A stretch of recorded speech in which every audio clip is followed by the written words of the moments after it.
Hello friends, welcome to SSC coaching centre. दोस्तों, आज के वीडियो में देखेंगे हम रीजनिंग के प्रश्न और ये सभी प्रश्न परीक्षाओं में पूछे गए हैं।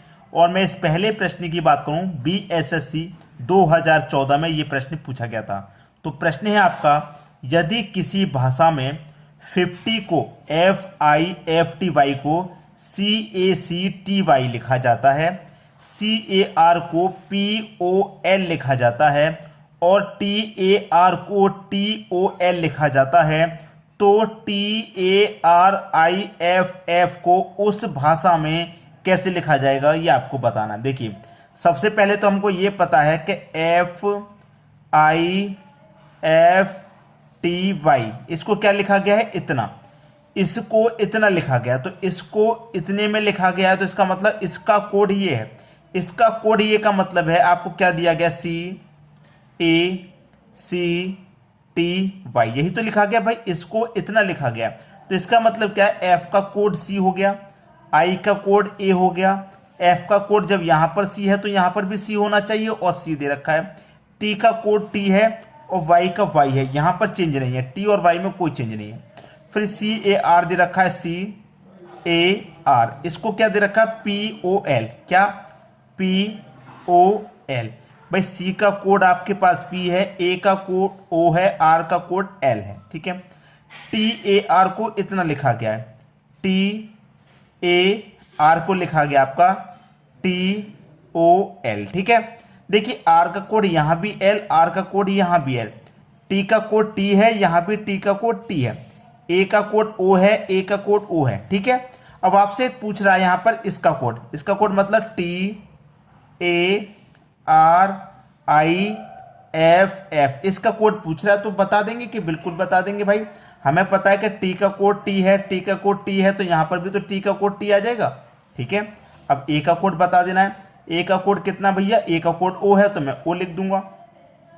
R का बता दीजिए, R का यहां पर भी L, यहां पर भी L, तो यहां पर भी L हो जाएगा। I का बता दो, I का कोड कितना है, A है, तो I का कोड A हो जाएगा। F का बता दो भाई, F का यहां पर भी C, F का यहां पर भी C, तो F का यहां पर भी C और F का यहां पर भी C। तो डबल C किस ऑप्शन में है, डबल C यहां पर है, TOL, A डबल C, तो D ऑप्शन आपके इस प्रश्न का बिल्कुल सही आंसर है, बिल्कुल सही जवाब। ठीक है दोस्तों, यहां तक बात सभी की समझ में आ गई होगी। अब देखेंगे अगला प्रश्न। अगला कोड है, यदि स्टेबल का कूट हो इतना और लेबर का कूट हो इतना, तो बोतल का कूट क्या होगा, RI का मतलब होता है रेवेन्यू इंस्पेक्टर में पूछा गया है 2014 में ये प्रश्न, ठीक है। देखिए, स्टेबल STABLE, ठीक है, ये कोड है। इसका नंबर दे रखा आपको 1 2 3 4 5 6। भैया इसका कोड इतना दे रखा है, सबको हमें कोड मालूम है। यहां पर दे रखा है लेबर, LABOUR, और इसका कोड भी हमें दे रखा है कितना, इतना, मतलब 5 3 4 7 8 9, ठीक है, ये कोड दे रखा है। लेबर का कोड इतना है, तो मैंने लिख लिया। इसका पूछ रहा है बोतल का, BOTTLE, इसका पूछ रहा है, बता देंगे।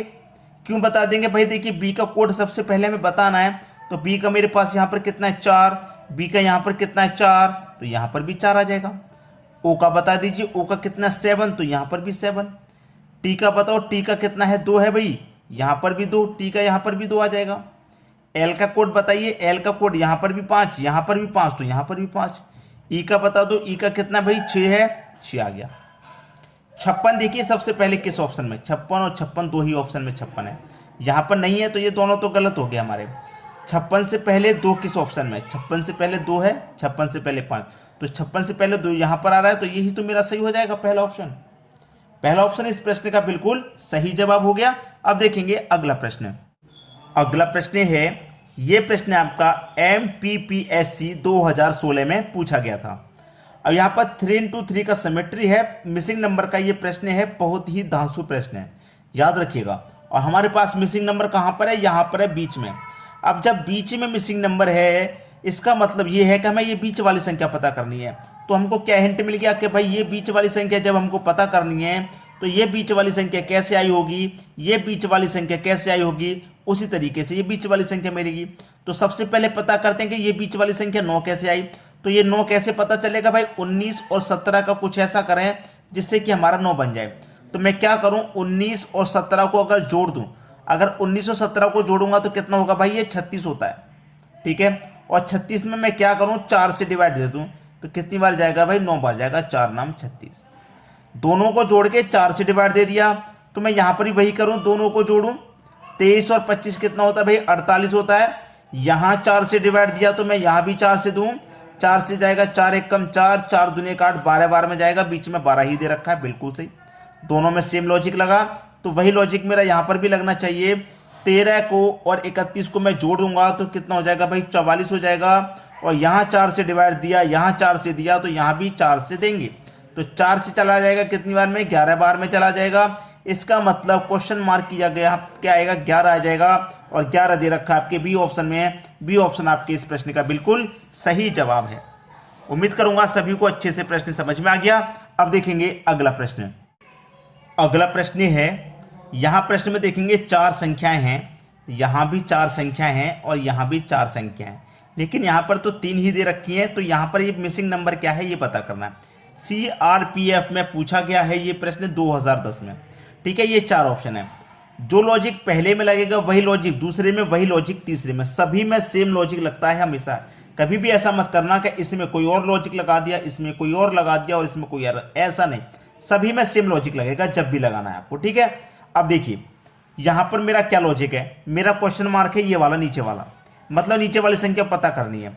तो मुझे ये नीचे वाली से हिंट मिल गया कि नीचे वाली संख्या का मैं कुछ करूं तभी तो मेरा नीचे वाला मिलेगा ये। अब मैं नीचे वाली संख्या को अगर मैं ध्यान से देखूंगा तो ये मेरी नीचे वाली संख्या 5 35 को पूरी तरह से डिवाइड कर देगी, 45 को भी पूरी तरह से डिवाइड कर देगी और 55 को भी पूरी तरह से डिवाइड कर देगी, पूर्ण रूप से डिवाइड कर देगी। ये मेरा 5, ठीक है, तीनों को पूरा पूरा डिवाइड कर रहा है। 8 से 16 डिवाइड होगा पूरा पूरा, 32 भी डिवाइड होगा पूरा पूरा, 8 25 40 भी डिवाइड होगा पूरा पूरा। जिस तरीके से 5 ने तीनों संख्याओं को डिवाइड दे दिया था, उसी तरीके से 8 भी यहाँ तीनों संख्याओं को डिवाइड दे रहा है। इसका मतलब यहाँ पर जो संख्या आएगी वो इन तीनों को पूरा पूरा डिवाइड करेगी। क्लियर। 18 से डिवाइड दूं तो 18 से 38 डिवाइड नहीं होता, तो ये मेरा गलत हो गया। 19 से डिवाइड दूं तो 19 चौके 76, 19 से 19 त्रिक का 57, 19 चौके 76, 19 से कट रहा है, 19 दुने का 38 भी कट रहा है, 19 पच्चे 95, तो 19 मेरा सही आंसर हो जाएगा क्योंकि 19 से 76 भी कटा, 38 भी कटा, 95 भी। आगे जाऊंगा तो 9 से कटाऊंगा भाई, 9 से 38 नहीं करता, 95 भी नहीं करता, गलत हो गया। 6 से कटाऊंगा, 6 से 38 नहीं करता, तो ये भी गलत हो गया।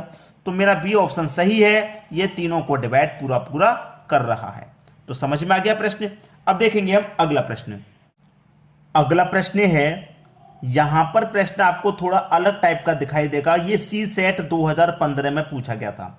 बहुत सारे बच्चे इस प्रश्न को करने में सक्षम नहीं हो पाते हैं, मुझे मालूम है।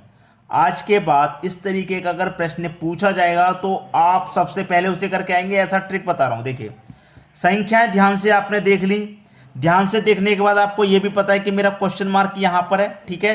ये संख्या मुझे फाइंड करनी है, यहां पर क्या आएगा, सीधा सीधा देखिए। सबसे पहले कि मेरा 3 का रिलेशन 6 से है, 8 का 56 से, 10 का 90 से, 2 का 2 से, 1 का 0 से। अगर मैं 3 का गुना 2 से करूं 6 मिलेगा, 8 का गुना 7 से करूं 8 सत्ते 56, 10 का गुना 9 से करूं 90, 2 का गुना 1 से करूं 2 और 1 का गुना 0 से करूंगा तो 0 हो जाएगा। अब इसमें हुआ क्या, ध्यान से देखिएगा, ध्यान से देखिएगा। 3 का गुना मैंने कितने से किया, 3 का गुना 2 से किया, मुझे 6 मिला, याद रखना 6 मिला, ठीक है। 8 का गुना मैंने कितने से किया, 8 का गुना 7 से किया, 8 सत्ते 56 हुआ, ठीक है। 10 है, 10 का गुना मैंने 9 से किया, 90 मिला। 2 है, 2 का गुना मैंने 1 से किया, 2 मिला। और यहां पर 1 है, तो 1 का गुना मैं 0 से करूंगा तभी तो 0 मिलेगा, क्योंकि किसी भी संख्या का गुना 0 से करेंगे तो 0। अब यहां पर कुछ आपकी बात समझ में अगर आ गई है तो आप समझ गए, अब तो प्रश्न सॉल्व हो गया। 3 का गुना 2 से किया, मतलब 3 से 1 कम से किया है। 8 का गुना 7 से किया, 8 से 1 कम से किया। 10 का गुना 9 से किया, 10 से 1 कम से किया। 2 का गुना 1 से किया, 2 से 1 कम से किया। 1 का गुना 0 से किया, 1 से 1 कम से किया। मतलब जितनी भी संख्याएं ऊपर हैं उनका गुना उनसे 1 कम करके किया जा रहा है। तो यहां पर मैं कौन सी संख्या रखूं जिसका गुना 1 कम करने से 20 आ जाए। अगर मैं यहां पर पहला ऑप्शन 5 रख देता हूं तो 5 का गुना मैं कितने से करूंगा, 4 से करूंगा, तभी तो 20 आ जाएगा। और 5 से ये 1 कम भी है कि नहीं। जिस तरीके से सभी संख्याएं 1 कम करके गुना हो रहा है, उसी तरीके 5 से 1 कम करके गुना हो रहा है 4 से, तभी तो 20 आ रहा है। इसका मतलब क्वेश्चन मार्क की जगह 5 ही आएगा। तो पहला ऑप्शन क्या हो गया आपका सही आंसर। उम्मीद करूंगा कि प्रश्न सभी को बहुत अच्छे से समझ में आ गया होगा। अब देखेंगे अगला प्रश्न। अगला प्रश्न है, यह प्रश्न यूपीएसएससी 2016 में पूछा गया था। ठीक है, यूपीएससी में। अब देखिए यहां पर आपके पास 7 है, 7 से क्या हुआ 15, 15 से हुआ 31, 31 से 63, 63 से 127, उसके बाद में क्या आएगा यही बताना है। ठीक है, अब देखिए 7 से हो रहा है 15, 7 से 15 का मतलब है 7 का 2 गुना कितना होता है, 7 दूने 14, 14 में 1 जोड़ दो 15, सीधा सीधा, मतलब गुने 2 + 1, 15 का गुना भी 2 करो + 1 करो, तो 15 दूने का 30, 30 में 1 जोड़ देंगे तो 31। ठीक है, यहां पर भी गुने 2 करो + 1 करो, तो 31 का गुना 2 से करूंगा 62, 62 में 1 जोड़ दूंगा तो 63। बिल्कुल सही चल रहे हैं। यहां पर भी गुना 2 करो 1 प्लस करो, तो 63 का गुना 2 से करूंगा 126, और 126 में 1 जोड़ूंगा तो 127, 127। अब यहां पर भी गुना 2 करना है और प्लस का 1 कर देना है। अब 127 का गुना 2 से करूंगा तो 154 हो जाएगा, तो 127 का गुना 2 से करूंगा तो 254 हो जाएगा, और 254 में 1 जोड़ूंगा तो 255 हो जाएगा। तो क्वेश्चन मार्क की जगह पे क्या 255, 255 आएगा। किस ऑप्शन में भाई 255, ये दे रखा है सी ऑप्शन में। ये आपके प्रश्न का बिल्कुल सही जवाब है। उम्मीद करूंगा सभी को वीडियो बहुत अच्छा लगा होगा। तो अधिक से अधिक क्या करना है, वीडियो को शेयर करना है। ठीक है, जो भी आपकी राय होगी उसे आप क्या करेंगे, कमेंट बॉक्स में बताएंगे। जो भी बात आपको अपनी कहनी है शेयर जरूर कर दीजिए, ताकि हो सकता है कि किसी के ये प्रश्न काम आ जाए। ठीक है दोस्तों, धन्यवाद।